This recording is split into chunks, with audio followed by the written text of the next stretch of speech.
This is a busy day at the Shmuseum. We've got a lot going on, including a new team car to go and unveil. Now, we've just had Richard from Challenge the Road deliver his Lamborghini Murcielago SV, which is going to be staying here at the garage, and we've got another SF90 here, which probably needs a touch of explaining. In addition to that, Martin, Novus, is coming as well, because we've got a few more things to continue with the build, and then we're going to pull the covers back on what that car is, which at the moment, I bet you have no idea. Let's explain the double vision of two SF90s, but firstly, hi guys, I'm Shmi, hello, and welcome back to the channel. Of course, my Ferrari SF90 Stradale in blue electrico, and now my friend's Assetto Fiorano version of the SF90, which is here to visit. It's a car actually you might be familiar with, because my friend Misha over at the Nürburgring has in fact driven this car for some laps. It's a car that's also appeared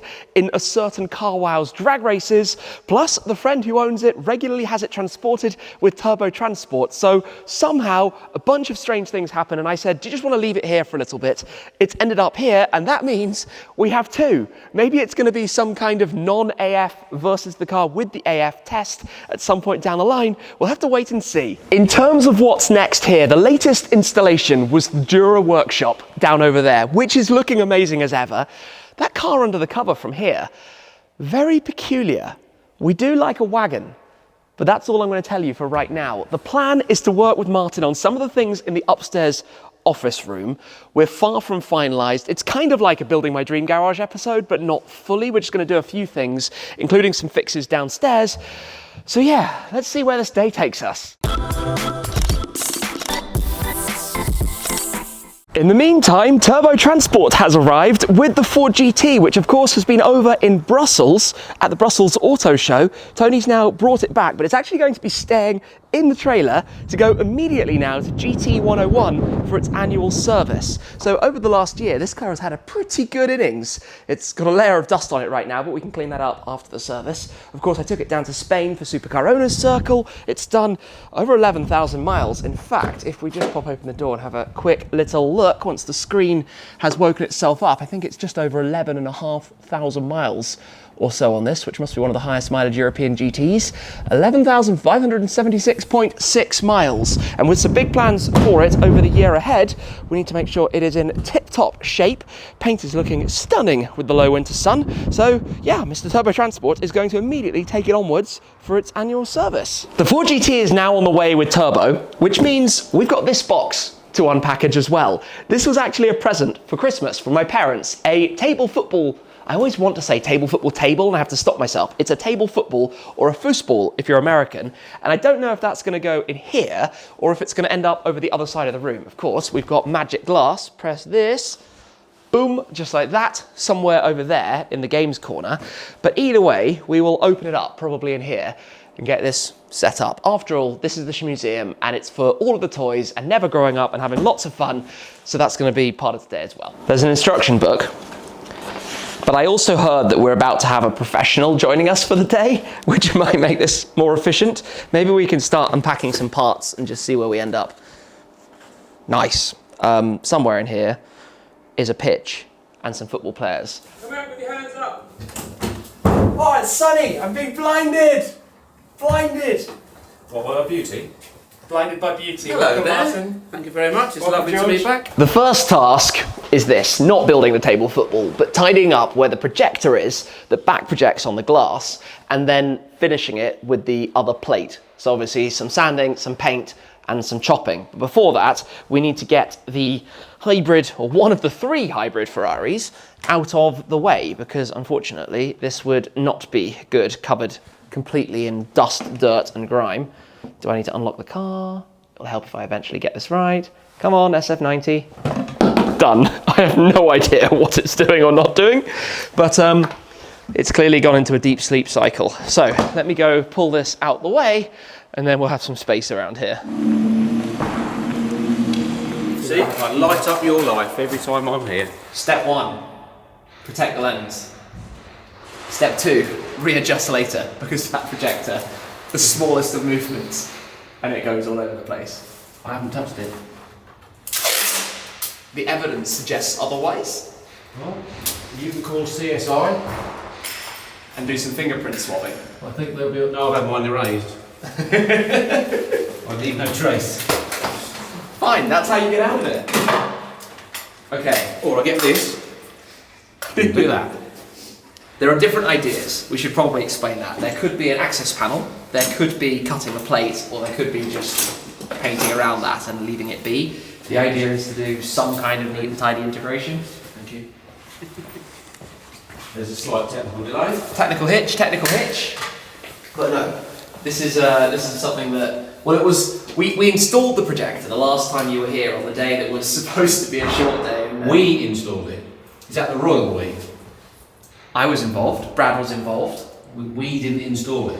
And since then, I've gone behind the wall. I have climbed through the wall. That sounds really strange. I've literally climbed through the wall to get the cables from the projector round the back into there, where Brad cut a hole in the wall to bring the cable through into the lounge.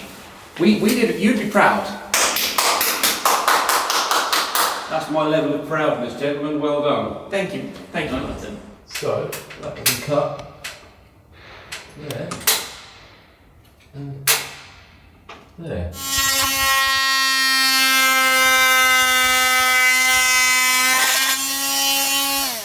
Done. Bit of sandpaper. Oh no, it's upside down. We glue that back in, Tim will never know. It looks like Martin's cut a hole in the wrong number plate, which is concerning. If only you could have seen Brad's face. No, it looks right. And I'm meanwhile doing this. Slow and steady. And now you'll see Tim making a sleigh by the looks of it. That's the front of it. We'll now have some reindeers to pull it, or some Shmuseums. To be fair, it's like being in an aquarium and there's like a fish in there making something. Look, he has the memory span of a goldfish. Of course, this is like reversing roles. Instead of him watching us work, we're watching him work.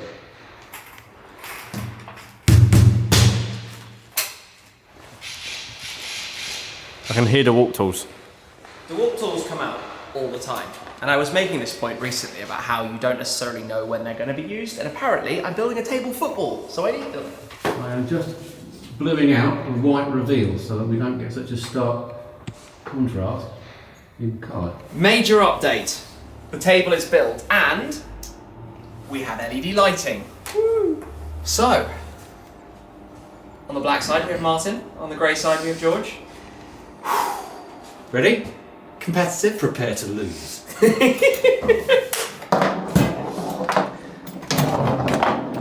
What is it with having gadgets here that just consume time? Who's your money on, Tim? It's an interesting question. Right now, my money is on the first goal being an own goal. There's a glitch in the matrix.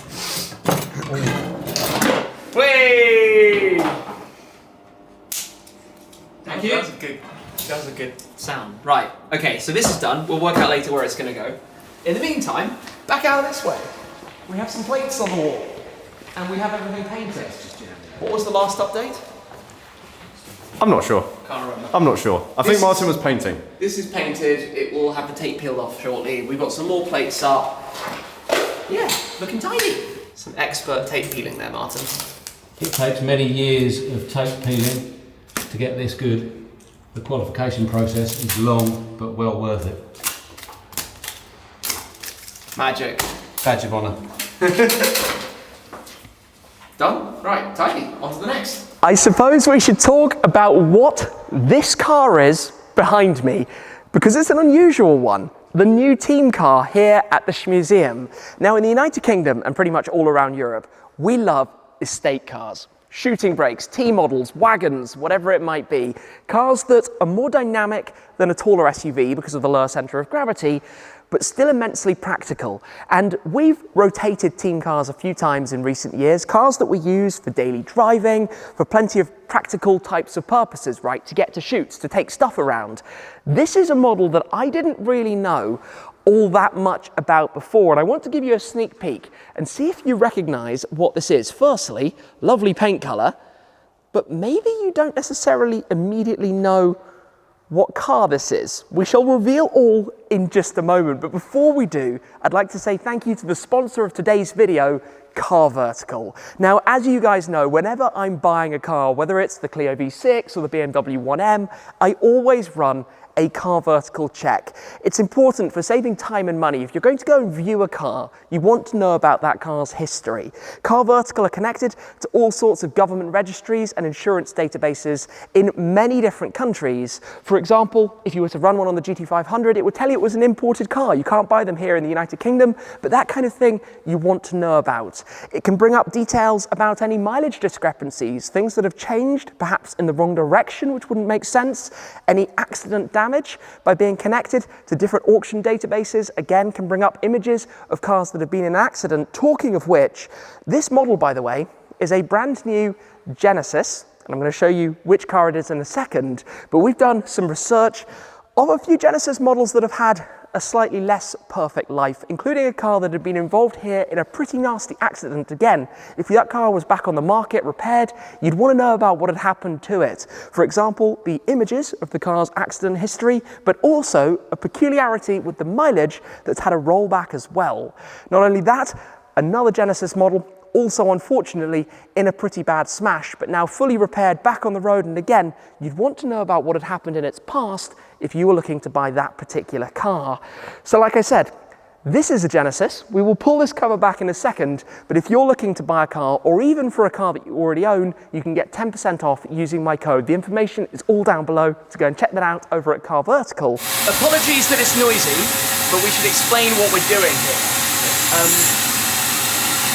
Long story short, hanging a TV on the wall. The reason hanging a TV on the wall is to have the CCTV cameras and all of that stuff up here in the office, which will help knowing exactly what's outside, what's around. Because obviously we have all of that control through the phone app, but it's nice to be able to have it all straight on the wall.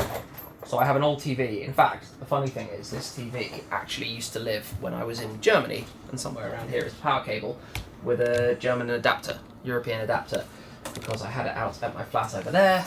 Obviously moved out of that a couple of years ago now. Time actually flies. That was summer 2020. Goodness me, nearly 4 years ago. Anyway, still have the TV, so we're going to put it on the wall here. We now have an HDMI cable that goes through the wall. Ish. Yes, we do. Yes, we do. Using a bit of pipe that we still had from the floor. Magic solution. Thank you very much. Many hands make light work. We're nearly at the stage of popping this up on the wall, which is good. Yep. It's like it's always been there. This now is fully set up, so you can change the different views. Obviously, that's all the internal cameras, they're exterior cameras, and there are multiple different circuits, and it's all very complicated. But for the time being, you can see we have our new car that's still waiting for the cover to be pulled off. But that's all worked, done what it should do, and it literally looks like it's been there since day one. Obviously, the HDMI cable runs all the way over the top, down the storage room, round the back to where the AV systems are. Yeah, proud of that. And now, Martin's already working on this side of the room. Let me show you why. Because at this side of the room, squeeze through for a second, this is going to be going up on the wall. Lovely. This is the artwork by Garin Nikogosian, the designer of the Ford GT, who did this literally of my exact car. So this is a really cool piece. It was framed actually by Louette and Wycliffe Galleries. It's near enough. To hang on the wall. So, this is going to be super simple, right? Yes. But you'll need to put it on the floor so I can measure the back of it. So, Okay. please and thank you. This will go back, watch yourself. Back down there. Lovely. It's time to line it up, somehow. Right, I'm on. How you feeling? That sounded good. Click. Keep your hand there. Yeah, that's on. 3, 2, 1. It's looking nice. Oh, that's cool. Yeah, that's on. Perfect. That's Lovely really stuff, beautiful. gents. Thank you very much. Very nice. This will be plugged back in. Wait, I've forgotten. There's the little thingy to attach that on there. We're good. Right. back in the Halo Bay for the time being.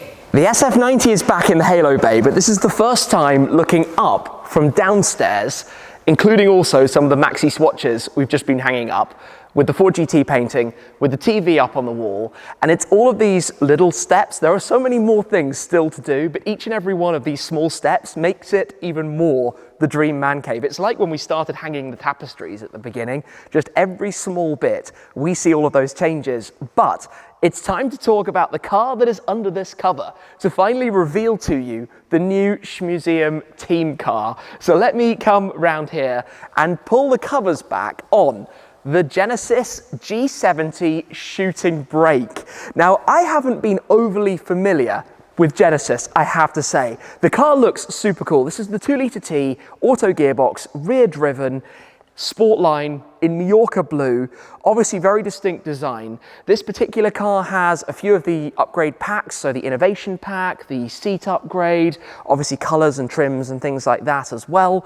But like I said, shooting brake form factor, estate, the style that we just love here in Europe. I mean, who doesn't? Best for driving, pretty long wheelbase, rear driven, sounds like fun to me, but also practicality. And the idea with the team cars that we run here at the garage is to use them for getting to shoots, daily driving, for practical purposes, right? That's what you want something like this to do. Now, this particular car is from Genesis here in the United Kingdom, of course, UK car, so right-hand drive. And you can see on the inside, we've got the upgrades with the Napa leather and the red contrast stitch, but all of the technology, latest creature comforts. And prior to this point, I've not driven a Genesis car yet. I mean, at this moment, I have not driven a Genesis car. So I have a lot to learn about this and to do so with you guys. So this car has around 10,000 miles. It's replaced the Ford Mustang Mach-E GT that we've had for the previous period. It's about a year old, this particular model. I do have to say, in case you've spotted it, this wasn't us. We are not responsible for curbing the wheel. It has clearly not had enough time to get that fixed from whatever its previous outing was, or maybe it happened on the way over here. I couldn't tell you. But let's run through all of the spec and talk about the pricing of the car as well. So the Genesis G70 Shooting Brake 2-litre T is £41,955. This car has the innovation pack, as I mentioned, so all of the tech upgrade options on top of the sport line configuration. That is a further £3,250. Then we have the comfort seat pack, which is what I mentioned about the upgrade to the Napa leather, the upgraded seats, and the red contrast stitch that you have in there as well, which is £2,850. Plus, we have the Lexicon Premium Audio, which is £790. We have the sunroof up top, also an option, for £960. Then we have the Mallorca Blue paint for £750, and we have the 19-inch wheel design C in the gloss black for a further £360, bringing this exact car to a total list price of £52,385. Now, like I say, shooting brake form factor, right? So loads of space back here. In fact, let me show you the key, because I had never actually seen a Genesis key before. You've got your regular controls on the top, see just the logo on the back, and if you didn't have a keyring, you could press that in and it would tuck out of the way. But of course, back here, being an estate that's quite confusing to open, I should add, we have decent luggage space, but you press on there at the bottom of the windshield wiper, and that opens up. Split fold rear seats, tiny bit of storage as well underneath here with a couple of things at the moment, but very much this car being with the petrol. There is a 2.2 diesel, but this is the petrol configuration, rear driven, as I said, with the 8-speed auto gearbox. So long wheelbase configuration, rear driven, sounds like it should be quite fun, and we will get, no doubt, plenty of miles out on the roads with this. In fact, we're about to have our first journey on the road with it. To get this started, to show you in the back, little idea of what it's all like, because you guys will learn it with us. That is the purpose of the team cars, to bring you along for the journey of discovery. And already just, taking a look around it, I think the Genesis design is very unique. These twin separated lights, both at the front and also at the rear, obviously being that premium model from the Hyundai group. It's interesting to look back, because it was the Hyundai Genesis back 10 years or so ago, the model that Hyundai offered. Then Genesis almost span off, and I guess only about 3 years ago really launched here in the UK as its own thing. So this car is very kindly provided by Genesis UK, and I'm looking forward to showing you quite a lot with it as we go forward from here. Come past here, I quite like that. The he one, by the way, the Peanuts Snoopy one, was the hard to get, quite special one. Then in here, funny thing, I'm just gonna explain, these are held together with some metal pins that go through them,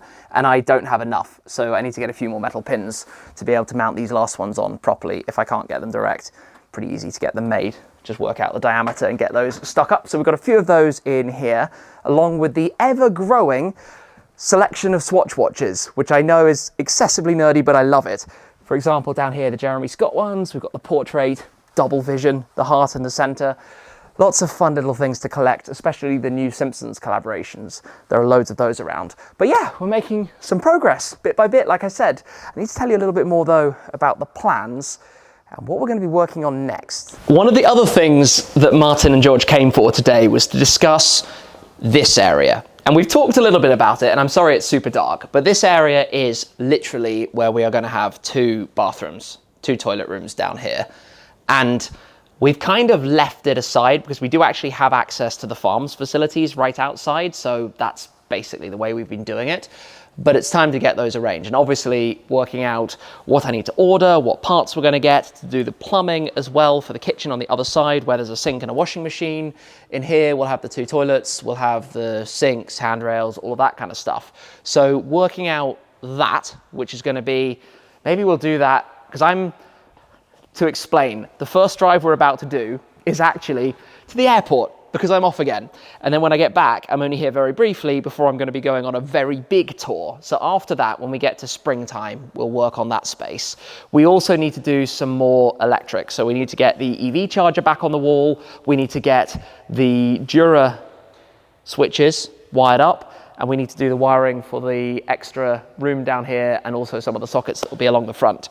So those are the next main plans. Fundamentally, as I mentioned when we did the full update, we've done all of the big stages of the process. You know, obviously the stuff like the lift, the grandstand, the floor, the Dura area, the games area, the storage wall, all of the main stuff is done. But we need to get the bathrooms and kitchen operational. We need to get a load more stuff hanging because there are still more things to put up, that kind of stuff, and like finishing details. So that's the plan. For now, time to go and get bags packed before we're running over to the airport. It's airport time. We have a loaded boot, and I have to say, I mean, as you would expect, we can get a ton of stuff in here. A fair few bags because it's back to America today, out of the doom and gloom, and trust me, outside is seriously miserable right now. So we need to pull this on out, go get the journey over to Heathrow started, and go catch a flight to the other side of the pond.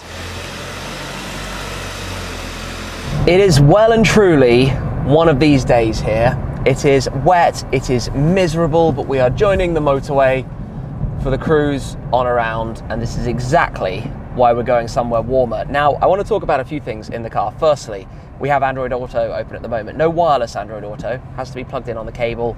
Obviously, once it's in, it does what you'd expect it to do. Although very similar to the system that we installed into the BMW 1M. It's kind of like a tablet that's just added on, if I can call it that. I'm currently driving in the standard default, which is Eco, but you can see here, when you indicate, it actually pulls up this camera view, which is quite funky. There's obviously a lot of tech and things going on, but literally learning this as we go. If I change the drive mode and put it into, well, firstly comfort, and then go even further into sport, what it's also doing, which is quite funny, is strengthening the side bolsters, so you get that feeling of a sportier drive. Now, don't get me wrong, it's not thousands of horsepower, right? It's not an out sports car, but supplied on the PS4S tyres certainly gives you a sense that it is with sporty intent. Obviously, we have some adaptive cruise and that type of stuff for the semi-autonomous drive. It's really strange the way it pulls that up and gives you the view in the cameras. Outside of that, heated seats, usual type of stuff, lots of buttons around. Probably too many, but then I do prefer physical buttons to just having touchscreen interfaces, which are completely annoying when you're in a new unfamiliar car and you don't want to be looking down.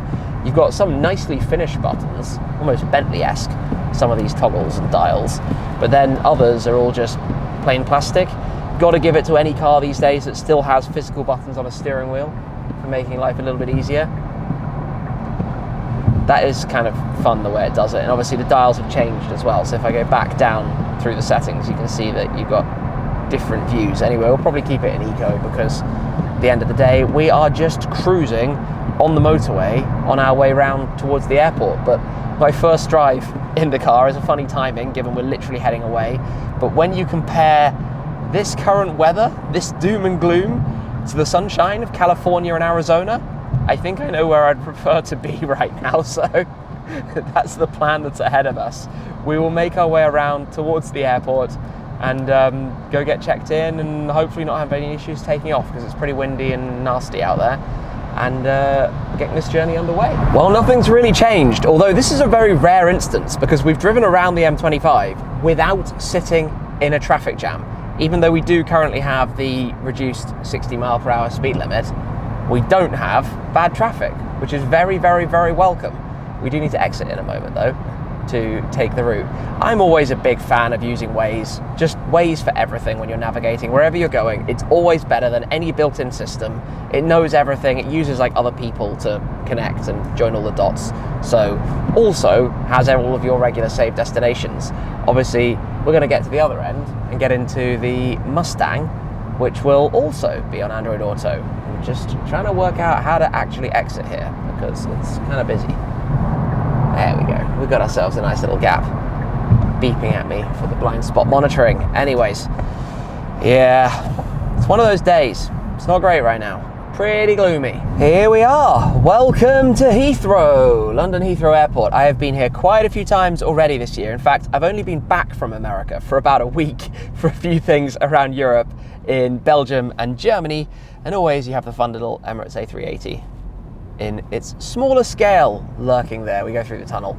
This is a BA flight from the non-normal terminal, which is also a little bit of a mind twister, but we're not going to be having any crazy tunnel runs through here right now. We'll just go into the garage, get our bags out and go wrap things up. It is windy and cold here. It is going to be about 20 degrees warmer over the other side of the pond and a lot sunnier. It's been, well, I was back in Arizona a year ago, but of course the first stop is to fly from here via a connection to Los Angeles to collect the Dark Horse, where it's been living with Team Carnage, pick it up, head from there in a convoy over. Actually, we've got to stop in LA first before we go to Scottsdale for all of the car week basically out there.